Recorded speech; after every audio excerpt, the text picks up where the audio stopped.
In front of me is AGM H6, and today I would like to show you how you can change default apps.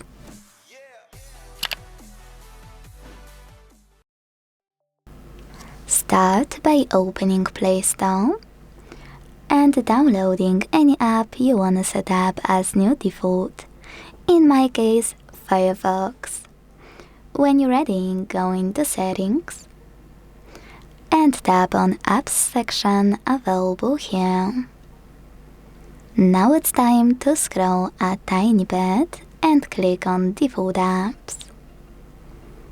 Finally, tap on one of those sections you wanna manage, in my case Browser App, and click on an app you wanna apply.